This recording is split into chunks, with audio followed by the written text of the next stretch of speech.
Welcome back to B-Side Banter. This is another episode with another guest. I've got Cole. I'm super, super excited about this. You probably know the huge podcast that Cole basically has just started, and it's called Dissect. It's amazing. You basically go through an album, and each album is a season, and then each episode is a song, and you just do a huge deep dive on the lyrics, on everything, and it is honestly mind-blowing. If you have a favorite album that Cole has talked about in one of his seasons, you have to go and listen to that season because, it's just totally mind-blowing. I'm thinking of like all of the Kendrick stuff you do. I love Kendrick, so To Pimp a Butterfly was just like, for me, eye-opening.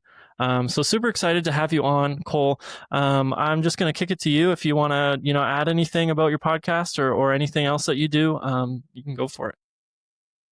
No, it's a basic premise. One song per episode, one album per season, super nerdy deep dive into every lyric. And depending on the album, a lot of production, music background. So I kind of dive into music theory when it's appropriate. But yeah, just for super nerdy music lovers.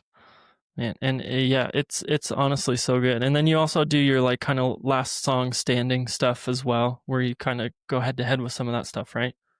Yeah, that's the show we run on Dissect feed once a year with Charles Holmes from The Ringer. And the premise of that show is usually one artist, and we try to determine their best song ever which is essentially kind of an excuse to just go through their entire catalog, and each episode focuses on one album from that artist and their discography, go through the whole catalog. This season's is a little bit different since we're at 25-year mark of the 21st century. We're trying to determine the best album of the century so far. So we've been pitting classic albums from the last 25 years back, one against each other, tournament style, and then the finale is about to publish on Tuesday. So we name our favorite album. We're not the favorite. What we're calling the best album of the century so far. Yeah, that's crazy. That's a ton of work. It's a little fun. That one's a little more fun though. Yeah, nice. Yeah, and you're obviously used to that because clearly you put so much effort and research and all that stuff into all your Dissect episodes anyway. So yeah, you're used to the research, I'm sure. Yep. Awesome. Well, I would be like a little curious to understand from your personal music like preferences and a little bit about like the history, like kind of how you grew up with music. Because I think a lot of people can glean that you're a big hip hop person from your episodes and your seasons. But I would be really curious to hear like from the very beginning or, early on, what were you listening to? What were some artists, some songs, some albums that shaped you throughout your life? Let's see. The first CD I ever got, I think, was MC Hammer. So nice. That was, I guess, from a young age, I was always just organically attracted to hip hop. But I guess my music taste has never been pinned down to any one genre. It's always been pretty eclectic from the beginning. I remember my dad listening to the Beatles a lot, so I grew up listening to them and then later getting into them myself and really diving into their catalog. Another early CD I had was like Warren G, Regulators, so it was kind of, and then, but, in the very same week, I might have bought like a alternative rock Nirvana CD, you know what I mean? So it's just kind of like, I've always just been attracted to music. I'll go through certain phases, of course, where I'm get into one genre pretty heavily and then try to learn as much as I can. And I've kind of done that with, I would say, definitely most of the American genres of music. I've definitely kind of done my study and research on, not so much about like other countries, but so yeah, then I went to, I played in bands, learned how to play, self-taught musician, wrote music and all that. And then I went to formally study music in college. I went to college kind of late. I was in my mid-20s. And so formally studied music theory, formally studied classical music and really got into that. And then after that, it was kind of, Dissect was started just because I kind of missed writing and thinking about music like I used to do in college. So I kind of just forced myself to create a structure where I can start doing that again. Yeah, absolutely. No, that's amazing. Is there any like genre that you said you've pretty much researched everything, but is there any genre that you had the hardest time kind of connecting with? Um, yeah, I don't know. I mean, I've never like a couple come to mind. Like country, some of the older country I can get into, but country's Hmm. just definitely been a genre that I've kind of just not personal. I mean, it's not like I disrespect any music output at all, Yeah, or any genre. It's just like what connects to you personally. I would say absolutely. country's never really done it for me Mm, personally, although there's some stuff that I do like. I'd say reggae has always been a tough one for me too. hmm. I guess I've never been like a vibe music person. Yeah, okay. And so there's a lot of genres that are like, and no offense to them, but exist off of vibes, Yeah. and groove and kind of Hmm. these. I've just never been into that music, Hmm. although I respect it, but Yeah. I would say those are probably the first two that come to mind. Yeah, interesting. I'm like, every time I talk to a guest that has a lot of hip hop interest, almost always the two genres, but definitely the one that has always been something that they're like, yeah, I'm not really into it, is country. And I'd like be really curious, like to know. I'd have to do some research, but I'm curious why those two things just don't really go together. Yeah, I'm just not sure. Just thinking off the top of my head, I'm not. There might be a correlation, maybe not. I don't know. It's. I think this is the sound of it's just never appealed. Like especially modern stuff. I definitely, Hmm. if I'm going to listen to country, I'm going to put something on from like the '70s or that some of the older stuff. And then, Yeah, but if I'm yeah, going to even go in that territory, I'd much rather just like listen to the blues or mm, yeah, they're all kind of part of the same world yeah, ish, and yeah. coming kind Yeah. of from the same tree. Mhm. So if I'm kind of go to that tree, I'd rather listen to like, put on some Robert Johnson or something. Mhm. Yeah. Well, and there's like a bridge trying to happen right now where, the trap sound has Yeah. kind of gotten into country, and I don't know if that's like just upsetting to like more hip hop heads. Depends on who's doing it, I would say, Yeah. and what the Yeah. motivations are, Yeah. I think just like in all genres of music, the ones that end up being super popular aren't usually the best, Mhm. but I praise someone like Shabuzi who's Mhm. doing it very organically Yeah. in my estimation. Again, I'm not an expert on that genre, but Mhm. if I'm talking about people that are fusing hip hop, I think of him. I think of Big X the Plug doing it recently, Mhm. and so those feel more organic to me Yeah. than some of the stuff I hear, which I'm just like, oh, you just took the poppiest of country songs and put some trap drums behind it, and I'm just like, Mhm. is that authentic? I don't know. Yeah. I don't feel it. Yeah, yeah, totally. Yeah, it's really interesting. It's something maybe I'll have to do some research into why hip hop and country don't really go together all that often. Another one that a lot of hip hop heads and fans don't really get along with is like metal or any of the subgenres of that, um, which is interesting because there's also been hip hop. Like, there's a lot of hip hop out there that is a fusion of hip hop and metal. I don't know what the genre would necessarily be called, but yeah, Yeah, I don't know. I would have to look at like sounds like a larger study that I don't know. I've never really looked into, yeah, so it's kind of hard to work off just generalizations or anecdotal experience. But hmm, I guess I could see that. yeah, yeah.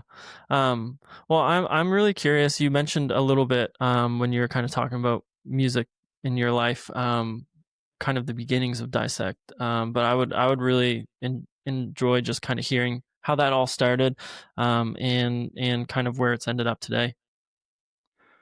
Yeah, I started it after college, so I really fell in love with like writing about music in college. If I was going to continue to like master's or doctorate, I was going to be like I was probably going to do music history more than um, actually actively playing piano or something as my major.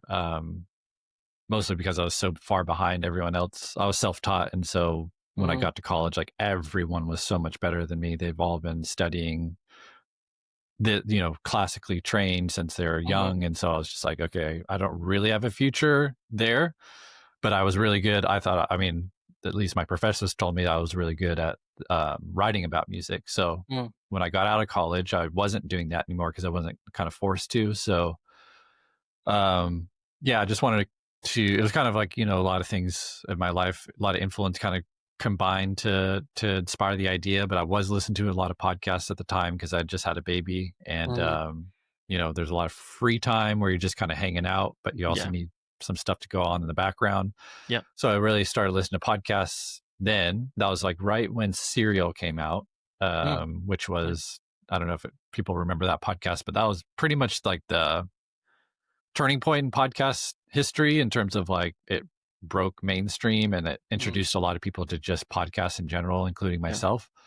And so I really got enamored with the format because it was just audio only, which of course, as a musician, I was like, oh, this is very interesting. People are just willing to listen to just audio these days. You would think with technology advancing and everything, it seems like a step backwards. Yeah. But so that was really interesting to me. And so, and then also I guess the third component would be, while I was in college, we just talked about classical music, which I thought was, I really fell in love with that music, and it's super interesting and obviously very intricate, and like it's worth pursued study. But also we didn't ever talk about popular music, what people actually were listening to day to day, which I always thought was a little odd in terms of like, we should probably meet audiences where they are if we're interested in educating people about music, and making sure people, like, in the same way that you want them to go to a museum and kind of understand a little bit more about fine art, can we help people like listen to music a little bit better? And so in my mind, there was always that separation between the two. And so part of the reason why I chose hip hop, aside from just being really inspired by To Pimp a Butterfly, which also came out right after the day after my daughter was born, it was like, well, what if I did what I used to do in college to Beethoven, whoever? What if I just applied the same approach to Kendrick Lamar? That was essentially, and then publish it as a podcast. But each episode is essentially just like a paper I was writing, Yeah. Yeah. And so that was all those things kind of combined to have the idea. And so I just was just doing it. I was working full time, just had a kid, and, just was doing it at night, waking up early, just grinding it out for the first couple seasons, and then really took off. Season 2 really took off, and then that's when I was able to do it full time. Man, yeah, that's crazy. That is a crazy grind. Full time job, new child, and just going for it. Because it's not like how were your episodes kind of, have they always been a similar length, or were they longer, shorter when you first started? They were shorter in the beginning, mostly. Like season 1 is just me. Like the first thing you hear on season 1 is the first thing I ever wrote for the podcast. It's not like I did a lot of revising. It's not really my style. I'm kind of more of like, make the thing and figure it out as you go. I'm not a perfectionist. I am, but not. It's hard. Like what I see a lot of people getting stuck on is the idea of perfection and having everything perfect before you ever launch anything. And so, and what ends up usually happening is that you just never do anything or never put anything out. So I've always been like, as much as I wanted everything to be perfect, it's kind of like, just fucking start doing the thing, and then you'll get better as you go. Yeah. And part of the, part of releasing a podcast that there's no audience for, in the beginning, there's absolutely no pressure. I started out with 0 listeners, like everyone does. So, but yeah, so I forgot what your original question was, but I was just saying that, like, the length of the length. Yeah. The length. Yeah, it was shorter, but it wasn't because of the work. It was because I was still figuring out how to do it. So, I look back at the first season, especially, and be like, I would actually love to do To Pimp a Butterfly over again, because I feel like I missed a lot of stuff. The approach wasn't quite to my standard now, and so, but it's what got me here too. So Hey, well, you're coming up on 10 years, right? Because like 2026 will be 10 years for you, right? From pretty much. I think I just hit 9 years a couple months ago, last month, something like that. Yeah, so you could do, revisited 10-year anniversary To Pimp a Butterfly revisited. Maybe I should. Really Yeah. That would be pretty cool. Yeah, I would be really curious to know which of the seasons. I'm sure each one holds, a special place in your heart, kind of like, your kids. It's hard to compare, but do you have any seasons that really stand out as some of your favorite? I mean, definitely the first two, just because those are like the origin story, Hmm. and then season two on Twisted Fantasy was the one that broke through mainstream. So as much as Hmm. my feelings on Kanye now are complicated, that season Yeah, specifically changed my life. So yeah. I would say that one, those two stick out. But since then, let's see. The one I did with on Lemonade was Hmm. really fun because for the first time, well, for the only time I had a co-host, TT Shodia joined that season. And Hmm. so that was really fun to work with her. And obviously that's an incredible album by Beyonce. Yeah, yeah, it is. And we did the film too, which was the first time I also implemented visual Mm, analysis, which I love film. So that was really cool to do. yeah, yeah. Um, Mac Miller season was pretty special, I would say. Radiohead might be the most fun I've had, just because it was Mm, such a departure from what I usually do in hip hop that I really got to nerd out on music theory mm, and do that. yeah. Um, and then I mean, Mr. Morale that I just did was probably the toughest season I've ever done for sure. Okay. Yeah. The most emotionally taxing. It was a long season. It was the first season Hmm. I did on video, so that one was grueling, but like Yeah. super rewarding personally. Just Hmm. like what I learned about myself through Kendrick learning about himself, and apply, Hmm. when you're analyzing someone, analyzing themselves so much, Yeah. it actually forces you to analyze yourself in the same way. So it's like that Totally. was super intense one for sure. Yeah. Yeah. That's like such a heavy album to go through. Like there's just like it's just so raw. Like you said, you can't analyze that without analyzing yourself. That's impossible. I would love to talk more about the Radiohead season, just because, like you said, it was such a departure of what you've kind of normally have. Like you were pretty much hip hop. Like obviously you did some R&B with like Frank Ocean, but yeah, like that scene in Rainbows seems to be like the real different one. Um, so what kind of drew you to do that season? Yeah, I mean, at that point, I was kind of looking for a break from hip hop, just because I Mm, had done like what at that point I think I've done 10 seasons plus like a couple mini seasons, and all of them mm, on hip hop or hip hop adjacent with Frank yeah. Ocean or um. So I was just the Radiohead's my favorite band of all time. In Rainbow is one of my favorite Mm, records of all time, and okay. so I was interested to see if there was an audience for it, which there was, and so and then I just wanted to talk about music theory more than Mm, I have yeah. been. Not to say you can't do it through hip hop. It's just different. Hmm. Just especially Absolutely. because if you're working with like sample based music, it's just a different approach. Yeah. Yeah. So I wanted to talk a lot about that, and so that allowed me to, obviously radio. I think that season specifically, it was like sometimes more than half the episode would be on music theory and Hmm. production, where usually on the hip hop, it's more like 80-20. Yeah. Yeah. Lyricism is so important to hip Hmm. hop, obviously. Hmm. So, Yeah. um, yeah, that was actually really, really fun. And when it was, it was a short album. So when I was done, I was like, man, could I just like do Kid A right now too? Like, let me just go Yeah. back to back. Yeah. Yeah. But I would love to go back to them at some point. I think Mm, Kid A would probably be the one I would do. yeah. Um, Yeah. I think OK Computer would be fun, but so much has been written about that. I'm just kind of like, Mm, I don't know. Kid A is yeah. a little more interesting to me. Yeah. Yeah. The you already kind of divided Radiohead fans when you said that In Rainbows is your favorite album of theirs, because so many are so hung Oh up no, on yeah, no. Kid A is my favorite. I would Kid A say, is your favorite. Okay, that's yeah, also divisive. I could think, because like most people are like, okay, Computer is yeah. a lot of people's. I like. Obviously, that's a masterpiece. I just Yeah. like. I really got into. I mean, I was a Radiohead fan. I mean, Kid A was the album that I really became a Radiohead fan because Mm, at some point in my life, I just got sick of hearing guitars, which they did yeah. too, or at least Yeah. Tom did. So, so Yes. when they came out with the Kid A, I was like, Yeah. okay, this is like Mm, that's what I'm really into. Is that the fusion of electronics, Mm-hmm. with some guitar, with some Yep. songwriting, with some hypnotic loops and stuff. Like Yep. that's it's exact. If I were to make music again, it's like that's the kind of music that I would make.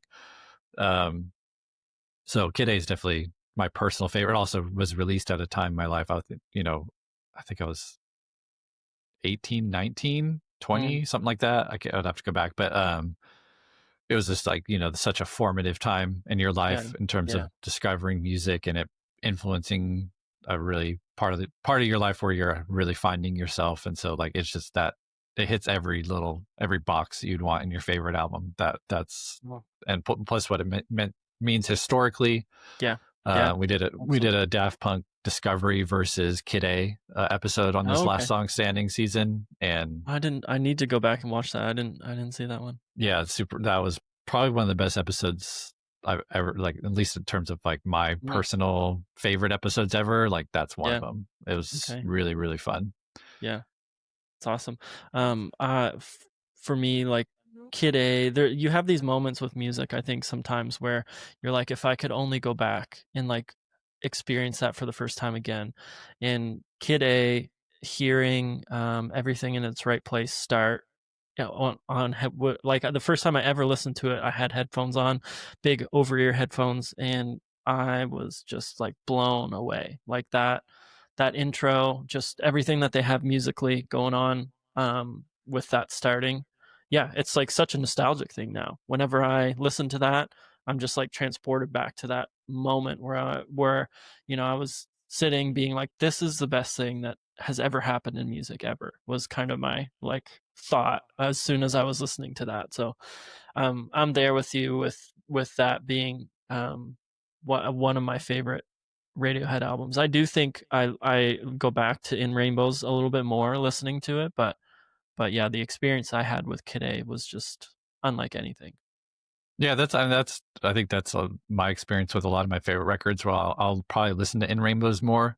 Mm, Kid A is always an event when I listen to it. That's the yeah, same feeling that I have with Kendrick Lamar. I probably listen to like GNX or even Damn maybe, or Good Kid, Mad City more than a To Pimp a Butterfly or even a Morale. But mm, every time I listen to Morale or To Pimp a Butterfly, it's an event. It's like yeah, those are the albums they're not really meant to just be played casually mm, in the same, and like, not to say that the artists themselves created it in that way, but yeah, like In Rainbows is, I think, like, maybe objectively an easier listen than yeah, Kid A, but yeah, you put on Kid A at night driving, like mm, talking about experience, like yeah. every single time. Yeah, absolutely. Have there ever been any like albums, because I'm sure you listen to them like constantly while you're doing obviously your season, your episodes. Are there any albums that you've almost ruined for yourself for like because of that? No, I mean the albums that I picked. I mean, the good thing about great art is that it will never have nothing. It will never run out of things to teach you about. Mm, It'll keep giving, and I think that's the mark of a great album, is that it will yeah. continue. You'll continue to find new things. It'll offer you kind of what I call like portals into, like, like an album like Kendrick Lamar will teach you about the history of America if you're willing to Mm, actually put in the work and follow all the threads that he's weaving into the album. yeah. It's up to you to do the work and pursue those threads, but it'll never stop giving. The Mm, great albums will never. That's why they're great. So I I think I've done a pretty good job selecting albums that could really stand up to that kind of scrutiny, mm, with maybe a few exceptions. But I've never really, the relationship only deepens with the album. So maybe I listen to those albums less because mm, I have such a relationship with them that it's not like I want to put them on casually. Usually the yeah. albums that I've done, it's like talking to an old friend or something. Mm, You want to give it your attention. So yeah. you just end up deepening the bond and the connection with the albums. Yeah. No, that makes a lot of sense. Yeah. Um, Are there any seasons like that in, I don't know, maybe you can't say some of this, but I'm just curious if there's any season that you wish existed. Like is there an album that you're like, I probably won't do that, but I wish I did or I wish I could? At this point, there's nothing that there's at this point all the albums that I want to do, I would not rule out in the future. So it's more just about there's only I only really can do one a year, maybe two sometimes. So I can only do so much type thing, you know? Yeah. I would say there's some about albums that just like maybe wouldn't have the audience that I would need. Someone like Fiona Apple is like one of my favorite artists ever. Yeah. Would there be enough an audience to listen to 12 episodes on one of her albums? I don't, as much as I love her and that she's one of the best artists of our lifetime, probably not. So that's kind of the catch of the show, where it's like I do have to kind of, the pool has to be big enough. The starting pool of fandom has to be big enough to have enough audience in that pool to sustain an entire season. Yeah. But, you know, I think I've been trying to think of other ways to cover more music that doesn't require a full season. So I'm going to start experimenting more with like one-off episodes on albums, or single songs off albums that I like, or maybe there's a mini series of 3 episodes that are kind of batch released on an album like that. So I'm trying to diversify a little bit. But full season, yeah, there's definitely a bunch that I want to do. It's just more about like kind of timing it all right, you know? Yeah. And what about like, you mentioned that you have, you know, a history with the Beatles. What about like kind of these classic? Because like obviously, as you go back, the amount of great music is endless, right? It's different if you're looking ahead, but yeah, going back, it can be an endless well of stuff. Have you ever thought, or do you have kind of on the in the plans for any of these classic albums that people would call some of the greatest albums ever? They're not really ones that I'm attracted to, because so much of, I mean, the Beatles especially, it's like, what else are you gonna, what can you contribute to the conversation that hasn't already been said? I think what I would contribute to something like that is just like centralizing a lot of information and putting it all in one place. So I think that would be the service I would provide in something like that, which might be enough to eventually do it. But I'm more interested in like naming what I think is going to be like the Sgt. Pepper of our generation and doing it now, rather than wait 50 years and be like, oh yeah, that was the greatest album. You know what I mean? It's like, well, To Pimp a Butterfly is that. There's like unarguably that is a Sgt. Pepper level album of our generation, of our personal lifetime. So why not talk about it like that right now? We know it's great. We know it's going to live and, you know, live on. It's going to be the record that we're talking about 50 years from now. So why not treat it like such now? I think we're kind of scared to do that sometimes with new music, where it's like always, you know, Pink Floyd's Dark Side of the Moon is untouchable and nothing's ever going to be as great. I love that album. That's an album of my childhood. My dad played that all the time. But we have artists that are just as good saying things about America, especially right now, today, about the experience that we're living in. And that's why I center hip hop a lot of the time, because you're getting stories and perspectives from people that I think, well, one, that have just historically been, you know, didn't always have a voice this loud. And so that's what I'm interested in, is like treating recent music as if it's history, talking about it as if it's talking about Kendrick Lamar as if he's Prince, or as if he's John Lennon, or whatever. Name your classic, Jimi Hendrix, whatever, you know. To me, Beyonce's that, clearly. Kendrick Lamar is that, clearly. Tyler, the Creator, is working his way to becoming that, clearly, you know. So it's like, I don't know, that's what I get excited about. Can you say any like recent albums that you feel like are like on your radar for future seasons? The one I'm eyeing right now actually would definitely be older, or it would be an older band. Another pivot. I've been thinking a lot about Daft Punk. So with the Daft Punk episode that I talked about with the Radiohead recently really inspired me, because I'm researching that episode. I've always liked Daft Punk, but researching that episode, something just clicked in me, where I was like, this is like one of the most important duos of this century. So I've been really thinking about them a lot. Outside of them, trying to think of other ones on the short list.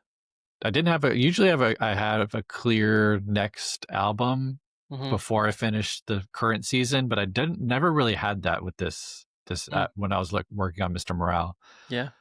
So it wasn't an obvious next. So I'm really excited about Daft Punk right now. The thing with me is like I get attracted to the same artists. So it's like, Tyler releases Chromacopia. I'm like, this is his best album. How can I not do this album? But I just did him in season 10. Yeah. Yeah. So it's kind of like there's a spacing thing that I need to I can't just keep doing the same artists over and over. So in all likelihood, Daft Punk looks like the favorite right now. Which I'd be really excited about, because it'd be another Radiohead type season where it's like they literally don't have lyrics a lot of the time. So it'd be a lot of going over history of electronic music, going over production techniques, sampling, how to sample, how to affect synthesizers, how to create sounds. So that sounds super fun to me. I haven't really got to do that so much. Yeah, I would love a season on Daft Punk for sure. That would be. Would you think like Discovery is where you would probably land? That's my favorite album for sure, but since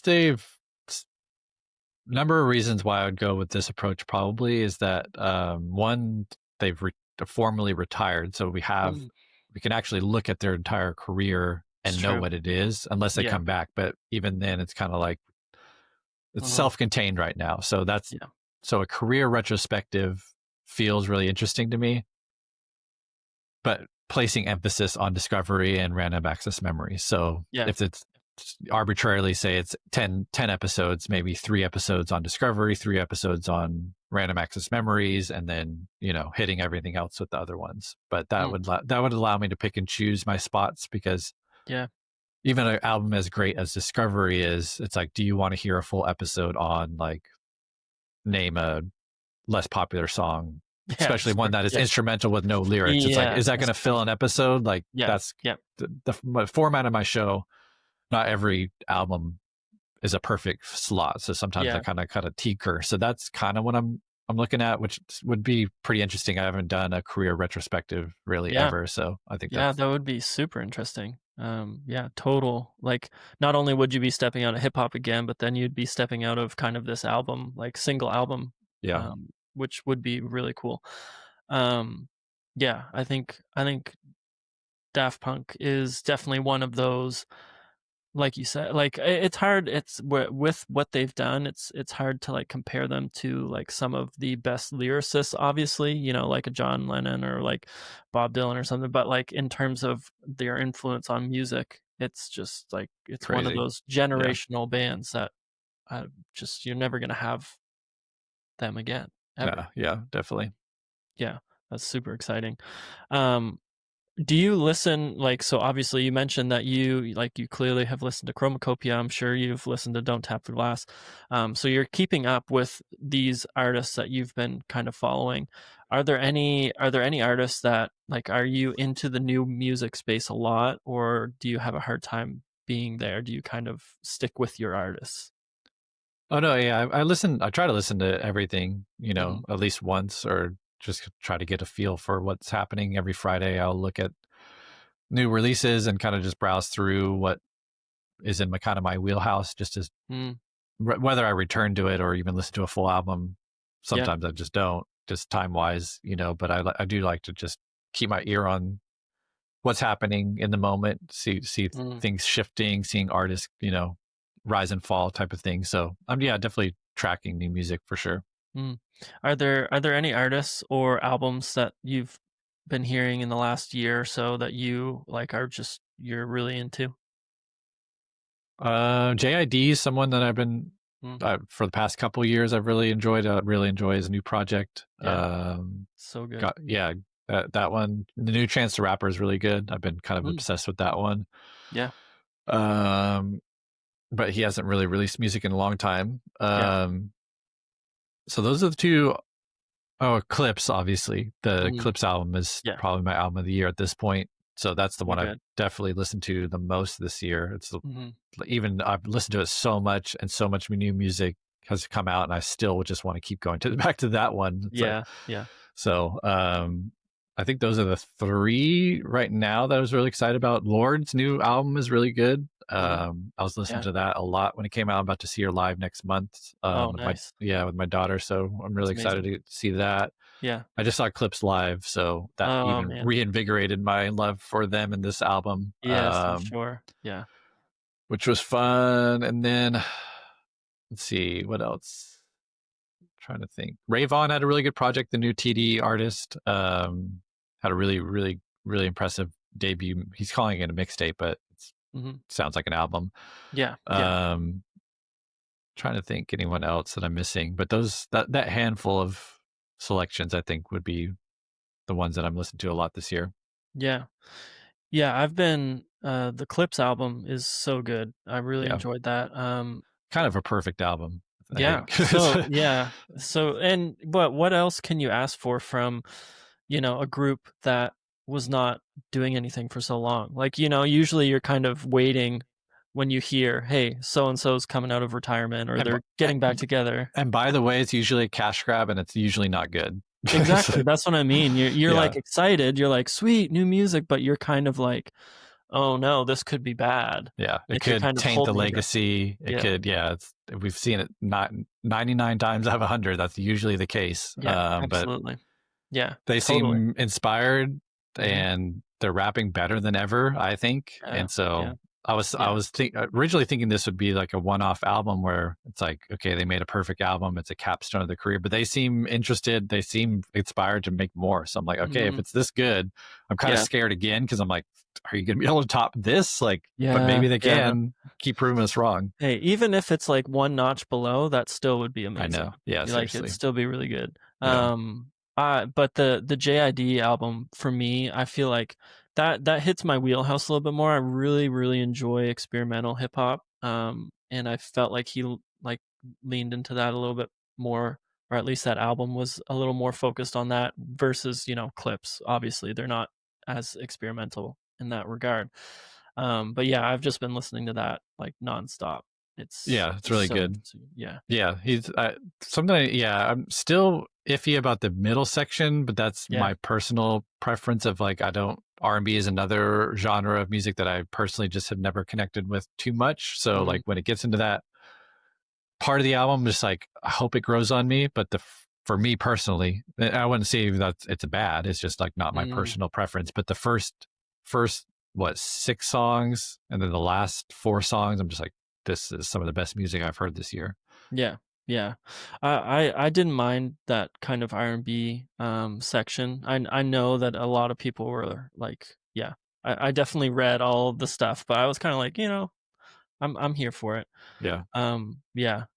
It was it's interesting. Like, I would definitely love to talk to him about the decision to like do that, because it's not like people have not done that before. It's actually a sequencing thing where it's like you put them all in the same spot, so it's just like it gives this really hard definition between like act 1, act 2, act 3, and I wonder if there's a thematic reason for that. I wonder. I'd just be curious to hear why he sequenced them all together, because it does it's a definitive shift in the album, and that's definitely a choice. Yeah, absolutely. I'd be curious, like, you've done a couple like Kanye seasons, and you obviously said that, your feelings on him now are very much different than probably what they were even 5 years ago, 6, 7 years ago, whatever. But I'd be curious, he has so many classic albums. Would you ever revisit him, or do you feel like it's just too complicated? Yeah, no, I've done 2. I wouldn't be inspired to do any more right now. It's hard for me to listen to his music as much as I love it. And obviously it's so important. And for all the reasons we all understand about him and his genius, like it's just at this moment in time, not interested. Yeah. I hope that changes. I genuinely hope that changes. But at this moment, no, not really interested. Yeah. Yeah. It's really tough. It's so tough. But you can't really do anything about it at this point. Yeah, it's part of, it's part of living through music history. I always compare him to Richard Wagner, who's someone we study. And if you go to school for classical music, Richard Wagner is the most important composer of the 20th century. And that is just a fact. He was also a huge anti-Semite who was a part of the, I don't know, not Nazi adjacent, I guess, in terms that Nazi party, I don't think had been formed. So, but he was on that same philosophical kind of trajectory of just absolutely disgusting views. And so it's complicated. It's like you got to acknowledge the music. He contributed the most to classical music in the 20th century, and like he's a bona fide genius. Like did more for music than most ever will, and it's complicated, And I think for Kanye, we're going to say the same thing. And living through it is just tough. It's easier to compartmentalize when it's a historical thing, I think, and you just like that. It's just the full, you understand the full package. Yeah. From day one. Yeah. Where Kanye, it's like we've lived through the highs of like being really inspired, seeming like he had the kind of world. He was carrying the music world on his back for a while, and like just like, oh, this is the guy. He's going to usher in like all these great things for music, and even when he got into clothing and other arts, it was just like so exciting. And then to see how things kind of took a turn has been really disheartening to live through, as a music fan and a music, I wouldn't call myself a historian, but someone that kind of makes career or living talking about music. It's just, I'm very close to it. And it's just like, it's a bummer, but it's also mixed up with mental health stuff clearly. And it's just like one of those things where it's like, sucks. But hopefully he turns the corner one day, Yeah, totally. No, I totally get that. One thing that I'd like to kind of go through, I'd love to hear, and this could be gleaned from your seasons, but I'd love to hear what would be 5 must-listen albums for you. Yeah. See, I would say To Pimp Butterflies would probably be number 1 in terms of like this moment in time, this moment in history, an album that captures a lot of living in America in the 21st century. I would say that would probably be the starting point for me. Let's see. If I'm trying to honor, it depends on this, like what you're trying to do with the list, in terms of like, yeah. But for me, I think, well, I don't know. Maybe I'll just give my personal 5 favorite albums ever. Might just be easier than try to like cover the music history. But yeah. So To Pimp a Butterfly, Kid A, and Kanye West Yeezus are probably my top 3 albums, especially of recent generation, of this century, I would say. So those would be kind of top 3 for me. Trying to think. If anyone hasn't listened to like classical music, I would say, if you did Beethoven's 7th Symphony, might be an interesting one to listen to as an introductory to classical music. Just because that was super important to my life and like learning to love classical music, which is something that I just never thought I would ever be able to do growing up. Like, I think there's a lot of great music that we don't, if you're outside of academia, that just never gets listened to or talked about. Obviously it's super old, so I get it, but returning to some Beethoven might unlock something for you, so maybe start Beethoven's 7th, or even Beethoven's violin concerto is really good too. Actually, do the violin concerto, because it's a little more, the concerto, it's like, there's more top line melody, which I think people can connect to a little bit more because it emulates a single singer, whereas orchestra, it's a little harder. So violin concerto by Beethoven, and then let's see, number 5. Yeah, maybe I'll throw back to the Beatles. Do Revolver. It's probably my favorite Beatles album. Nice. Yeah. Yeah. I'm glad to some degree, even though, every Beatles album is like splitting hairs to some degree, but I'm glad that it's not Abbey Road. I love when I love when there's the different ones in there. Yeah. Revolver. Is that the consensus pick? Is Abbey Road the consensus? I think it maybe is ahead by, just a little bit. I see. I like Revolver probably because of the same reason I like Kid A. Because it was the transition album. I guess maybe Sgt. Pepper was the real transition, but Revolver has enough weird stuff of like these kids experimenting with new Mm-hmm. stuff for the first time, like you can hear them like playing with new toys kind of. Yeah. In the same way Yeah. Kid A is like, yeah, it's like they didn't really know what they're doing with all that stuff. They were just kind of playing around and made Yeah. something that sounds cool. Yeah. And so I think I like that. And so, but also like for me, the Beatles, the poppiness of the Beatles is kind of what I love about them. So it's Mm-hmm. like when you get the more, and I get that's a through line throughout their entire discography, but Revolver kind of teeters on the line of like, this does sound like their early work, but also points to their later work. And so I kind of like that bridge aspect of Revolver. Yeah. Yeah. No, that's totally justified. Fair. Um, I'd be curious, because there's also a lot of debate out there between Kendrick Lamar's best album or people's favorite, between To Pimp a Butterfly and Good Kid, Mad City. For you, what puts To Pimp a Butterfly over top of Good Kid, Mad City?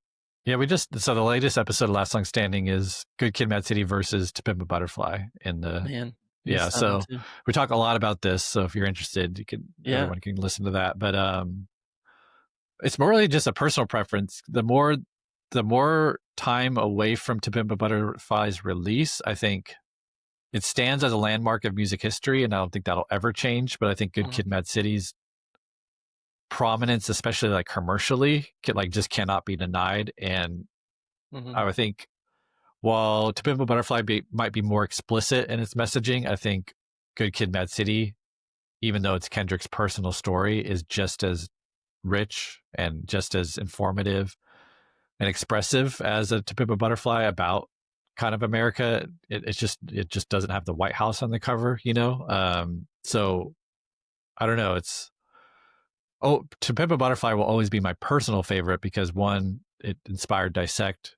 It came out the day after my daughter was born. I have all these personal connections to it. So it's like, for me personally, it's definitely his best record. But I would not argue anyone saying Good Kid, Mad City is his best record, nor would I argue anyone saying like even Mr. Morale is his best record, even though that might be the one people listen to the least often. It might actually be his most important. It might actually be the thing he'd been working towards with To Pimp a Butterfly and Damn, in terms of him trying to figure out what his influence should be and how he can help people change their lives and change the world, which is do the work on yourself so that you can then your life is an expression of change. And so the genius of Mr. Morale is that it's like an album where he's saying, I'm not the guy.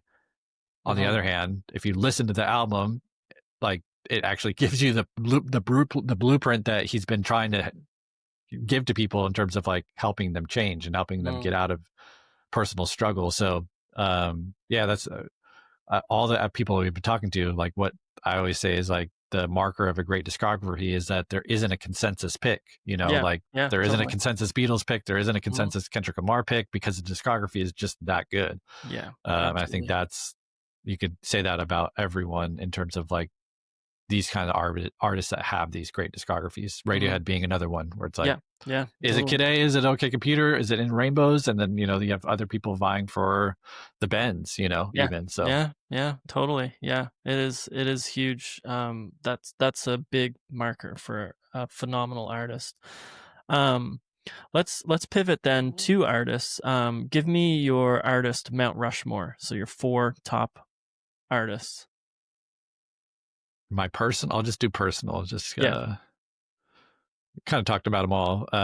Kendrick Lamar, Radiohead, or Tom York, I get, or Johnny Greenwood. If we have to pick one person to represent them, I'd probably pick Johnny, just because. Yeah, I think without Johnny, he's kind of the Scottie Pippen to Tom York's Jordan, because I don't think. I mean, I know Radiohead is just not what it is without him. Tom York has benefited so much from Johnny Greenwood. It's crazy. And not that he doesn't credit him or, don't take that the wrong way. But so those would be definitely my first 2 top of mind. Let's see. Who else would I put up there? If it's my personal list, I'd definitely put Bob Dylan up there. Okay. As someone is obviously a great marker on music history, but also personally someone that I was really inspired by, was obsessed with in my early 20s. So I'll put him on my personal list. And then let's go Robert Johnson for the Okay. last one. Just he's another person I learned how to play blues guitar through his music. I learned how to play tried to play every one of his songs on guitar, and Mm-hmm. enamored with his story. Obviously, his influence on not just blues music but all music is pretty vast. Mm-hmm. I love the darkness of his music. The things he was talking about at that time were pretty spicy. So Yep. I kind of like that Yep. aspect of it. It's kind of like he would definitely have, I don't know if he'd be a hip hop artist today, but he definitely feels like he has some hip hop in his DNA, even Mm-hmm. though he's working Mm-hmm. with in the 20s. But so Yeah. I would say, yeah, I'm comfortable with that four. Yeah, man. Super diverse list. I love it. I love it. And then yeah, the last pick is just out of left field, which is amazing. Yeah, I mean, yeah, there's a bunch of, I mean, when I like an artist, I just get totally obsessed, obviously. Mm-hmm. So he's just one that I've watched all the documentaries, read all the books, Mm-hmm. learned all the music. There's not much music for him, but learn Yeah. how to play all the music. And so, yeah, he's another one. Bjork would be another one that I would consider for sure. Yeah, man. Um, Yeah. Joni Mitchell would be Yep. another one. Uh, yeah, there's a number of them. I feel like Bjork doesn't get like enough credit Yeah, for what she's done for music. Like I feel like it's just crazy. What? yeah. I think for her case, it's like she just never had the commercial smash that you kind of need Yeah. just to get you over that. Like, because music lovers understand, Mhm. Mhm. but to reach the critical mass to really get you over the top, you kind of need the one song. It's like Yeah. Daft Punk had. I mean, I guess "Get Lucky" ended up being their biggest song, but it's like they Mhm. had, even before Random Access Memories, they had "One More Time." Yeah. Yep. So it's like you just you kind of need the one, and she Mhm. just never quite had that. Not that she's ever reaching for it, but Yeah. it's like I Yeah. think that and just off the top of my head, I think that's kind of the differentiating factor with her. Mm. Yeah. Yeah, it makes sense, and probably also time. Like I find that like some of those great underrated artists, it's a long time before people really recognize like what the influence is. So I think some of that plays into it, that like people aren't appreciating her like she probably should be right now, but probably in 10, 20 years, once people start digging back through, then they'll Yeah, be like, "Oh wow, like yeah, Bjork is huge." yeah. I can see that, especially with younger generations. I think it's inevitable because she was so Mhm. weird, and like I Yeah. think think kids in the future will connect with her. Yeah, yeah, totally, totally. Well, we've been going for almost an hour here. I super appreciate you coming on, but we'll probably wrap up. It was a lot of fun. It was great to kind of get kind of a little bit behind the scenes of Dissect. Just so cool. The concept, and really appreciate everything that you do in the music world and the music space, and all the stuff that you kind of put out there is just super awesome. Obviously, you put a ton of effort and work and thought into it. Really appreciate it. The several seasons that I've listened to, it just increases my appreciation for these artists that I already love. So that's just amazing. Sweet. Yeah, I'll plug one thing because Yeah, go for I it. don't think it's public yet, but it'll probably be public soon. I'm gonna do. I think it'll be my first kind of live episode, and it happens to be in Fort Oh, Worth, nice. Texas, where you are like kind of. I don't know if that's near Nashville, but I would assume Mm, it's somewhat nearish. close. Yeah. Okay, but so if anyone's in the Texas area, it's Yeah, going to be in February, so it'll probably be formally announced soon. But it's going to be on Radiohead, so that's amazing.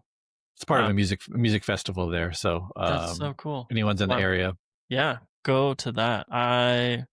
I might have to make a trip out. That's pretty cool. That'll be really awesome. Yeah, well, listeners out there in the Texas area, or anybody that's just, obsessed with Dissect, go for it. Go and check it out. Yeah, thank you again for coming on. I really appreciate it. And maybe down the road we'll have you back on again talking about some new seasons. That would be really cool. Cool, man. I appreciate Yeah. it. Awesome. Well, listeners out there, tune in next week for another episode, another guest, and go follow Dissect Podcast. You won't be disappointed, and check out this live event. All right, we'll see you guys next week.